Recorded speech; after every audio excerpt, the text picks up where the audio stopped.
Assalamu alaikum, I'm Yasir Akbar and you are watching Study Page. This is the fourth part of the first lecture of Introduction to C Programming. In this lecture, we are going to study about the phases of a C program. जब हम एक C program लिखते हैं तो कौन कौन से phases है कि बिल्कुल स्टार्ट से आखिर तक हमारा प्रोग्राम कंप्लीट हो जाता है, हमें आउटपुट मिल जाता है और रन हो जाता है. सो मुख्तलिफ फेजेस से एक प्रोग्राम गुजरता है. This is a simple C program we have written in the previous lecture. हमने ये प्रोग्राम लिखा था और आप लोगों ने देखा था कि फर्स्ट हम प्रोग्राम को लिख देते हैं, एडिट कर देते हैं, फिर इसको हम कंपाइल करते हैं, फिर इसको हम एग्जीक्यूट करते हैं. तो ये तो मेन स्टेप्स है जो कि हमें नज़र आते हैं. इन स्टेप्स के अलावा पीछे जो है इन बैकग्राउंड कुछ और स्टेप्स भी परफॉर्म होते हैं, तो उन स्टेप्स के बारे में थोड़ा सा पढ़ लेते हैं. So phases of a C program, यहाँ पर हमने लिखा है एडिटर और आईडीई, राइट सोर्स कोड. सबसे पहले हम अपनी आईडीई इंटीग्रेटेड डेवलपमेंट एनवायरनमेंट या एडिटर के अंदर अपने प्रोग्राम को लिख देते हैं, एडिट कर देते हैं, ठीक है. और हमारा प्रोग्राम जो है वो सोर्स कोड के फॉर्म में हमारी हार्ड डिस्क के ऊपर सेव हो जाता है, जिसका आउटपुट होता है .c, ठीक है. So this is one phase. और एडिटर के अंदर हम हेडर फाइल्स को भी रेफरेंस करते हैं, वो भी हमारे पास उसके अंदर भी सी कोड होता है और वो सेव होते हैं हमारे हार्ड डिस्क के ऊपर with extension .h. So this is one step. Second, जब हम प्रोग्राम को कंपाइल करते हैं, ठीक है, so before compilation pre processing perform होती है, ठीक है. हमें नज़र नहीं आता क्योंकि आजकल के जो आईडीईज़ है वो इंटेलिजेंट है, वो कंपाइलेशन, प्री प्रोसेसिंग, ये लिंकिंग, लोडिंग, ये सब कुछ खुद करते हमें नज़र नहीं आती, लेकिन पीछे बैकग्राउंड में ये सारी स्टेप्स परफॉर्म होते हैं.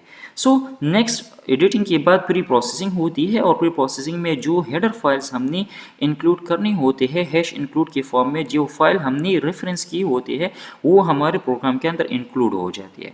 सो नेक्स्ट हमारे पास प्री प्रोसेसिंग है and these included files replaces symbols. अगर हमने मैक्रोज यूज़ की हो, ठीक है, मैक्रोज इंशाल्लाह बाद में पढ़ेंगे, तो मैक्रो प्रोसेसिंग हो जाती है. Replace symbols means macro processing, ठीक है. उसके बाद कंपाइलेशन स्टेप आता है, ठीक है. तो कंपाइलेशन मीन्स कि हमारा प्रोग्राम सोर्स कोड से मशीन कोड में चेंज हो जाता है, ठीक है, जिसको ऑब्जेक्ट कोड भी कहते हैं, ठीक. सो ट्रांसलेशन हो जाती है मीन्स कंपाइलेशन हो जाती है और हमारा .c फाइल जो है वो .obj या .o फाइल में सेव हो जाता है. पहले सोर्स कोड था, अभी मशीन कोड में आ गया, ठीक.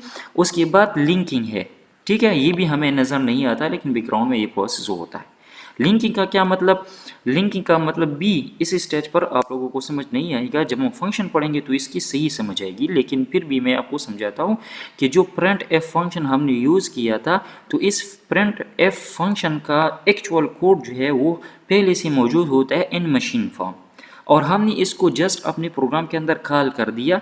हमारे प्रोग्राम के अंदर ये था इन सोर्स कोड फॉर्म, उधर इसका एक्चुअल कोड मशीन फॉर्म में है, हमारे प्रोग्राम के अंदर सोर्स कोड फॉर्म में था. लेकिन जब कंपाइलेशन हो जाता है तो हमारा पूरा प्रोग्राम भी मशीन कोड में आता है और प्रिंट एफ फंक्शन का एक्चुअल कोड भी मशीन फॉर्म में था.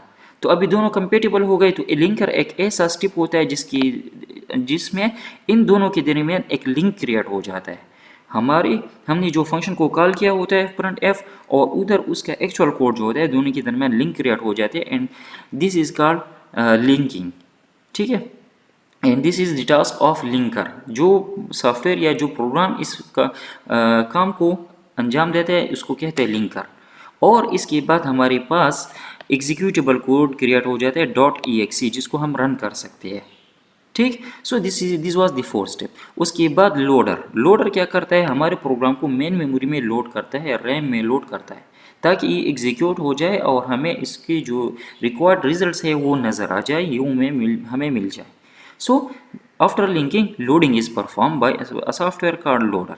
ये भी हमें नज़र नहीं आता लेकिन बैकग्राउंड में हो जाता है, ठीक है. इसके बाद हमारा प्रोग्राम एग्जीक्यूट हो जाता है और हमें आउटपुट नज़र आता है. तो हमें तीन चीज़ें मेन नज़र आती है, बाकी बैकग्राउंड में सारी स्टिप हो जाती है. एक सोर्स कोड जब हम लिख देते हैं हमें ये नज़र आता है. दूसरा, हम कंपाइल बटन दबाते हैं तो कंपाइलेशन हमें नज़र आता है. तीसरा, जब हम प्रोग्राम को रन करते हैं तो हमें आउटपुट नज़र आते हैं, लेकिन बैकग्राउंड में ये सारी स्टेप्स परफॉर्म होते हैं. In these are the phases of C program. तो एक सी प्रोग्राम इन फेजेस से गुजरता है वन बाय वन इसी सीक्वेंस में. सो इनके बारे में थोड़ा सा पढ़ लेते हैं कि pre processing. So this is the initial phase in which the pre processor एक प्रोग्राम होता है pre processor that scan the source code and perform task like replacing macros with the definition, expanding included files and removing comments. अगर हमारे programme के अंदर हमने comments include की हो, फॉर एग्जांपल ये कमेंट्स है, तो प्री प्रोसेसर क्या करता है, वो हमारे प्रोग्राम से इन कमेंट्स को भी रिमूव करता है, because comments are not for the purpose of the computer. Comments जो होते हैं ये यूज़र के पर्पज़ के लिए होते हैं, और यहाँ पर यूज़र का काम ख़त्म हो गया एडिटिंग के ऊपर। यूज़र का काम सिर्फ प्रोग्राम को एडिट करना है, आगे प्री प्रोसेसिंग कंपाइलेशन सारे कंप्यूटर के काम है, और कमेंट्स कंप्यूटर के पर्पज़ के लिए नहीं होती, इसलिए प्री प्रोसेसिंग के टाइम पर कमेंट्स भी रिमूव हो जाते हैं और हमारे पास हेडर फाइल्स इंक्लूड हो जाते हैं, मैक्रोज एक्सपेंड हो जाते हैं।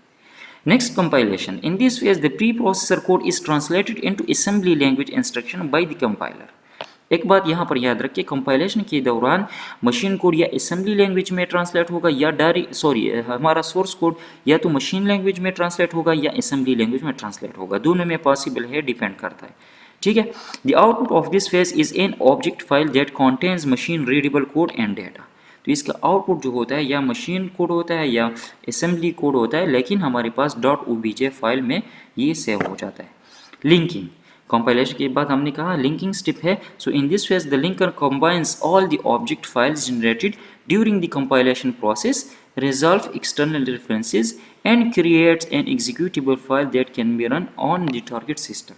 तो लिंकिंग क्या करता है, अगर हमारे प्रोग्राम के अंदर मल्टीपल फाइल्स हो, मल्टीपल फॉर एग्जांपल हमने एक ऐसा प्रोग्राम लिखा जो पूरा सॉफ्टवेयर है जिसके अंदर 10-12 फाइल्स है, तो जितने भी हमारे पास कंपाइलेशन के बाद ऑब्जेक्ट फाइल क्रिएट हो गई, इन सबको कंबाइन करता है। ठीक है। और एक्सटर्नल रेफरेंसेस मीन, जिस तरह मैंने आपको प्रिंट एफ का एग्जांपल दे दिया कि उसका एक्चुअल कोड जो है पहले से मौजूद होता है इन मशीन फॉर्म, हम उसको जस्ट यहाँ पर कॉल करते हैं, तो ये इन दोनों के दरमियान लिंक क्रिएट करता है। इसको हम ये भी कहते हैं कि रिजॉल्व एक्सटर्नल रेफरेंसेस, हमने एक्सटर्नल कोड को रेफरेंस किया था अपने प्रोग्राम के अंदर, तो ये रिजॉल्व करता है। और इसके बाद executable file means .exe file create करता है।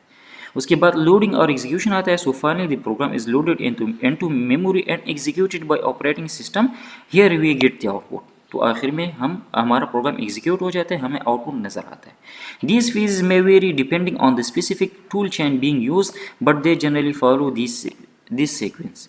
तो ये फेजेस मतलब 2-3 फेज को आप कंबाइन कर सकते हैं, ज़रूरी नहीं कि आप कह दें कि ये 4 स्टेप्स है और इनके अलावा कोई और स्टेप्स नहीं है। इनमें अगर आप और डिटेल में अंदर चले जाए तो और भी आप इनको कैटेगराइज कर सकते हैं इन और कैटेगरीज। सो ये एक छोटा सा लेक्चर था about phases of a C program, theoretical lecture है, ताकि आप लोग को इतना अंदाज़ा हो जाए कि जब हम प्रोग्राम लिखते हैं और हमें आउटपुट मिलता है तो ये प्रोग्राम किन किन मरहलों से गुजरता है और हर मरहले में कौन कौन से ऑपरेशंस परफॉर्म होते हैं। So thank you so much for watching, keep watching the videos. ये जो लेक्चर्स है और जितना भी कोड होगा वो लिंक डिस्क्रिप्शन में गिवन है। ठीक है, नीचे डिस्क्रिप्शन में लिंक गिवन है, वहाँ पर क्लिक करके आप कोड और लेक्चर्स सारे डाउनलोड कर सकते हैं। अपने दोस्तों के साथ ज़रूर चैनल शेयर कर दें ताकि उनको भी फ़ायदा हो, और अगर आपको कोई भी प्रॉब्लम हो आप कमेंट में ज़रूर पूछा करें। थैंक यू सो मच, अल्लाह हाफिज़।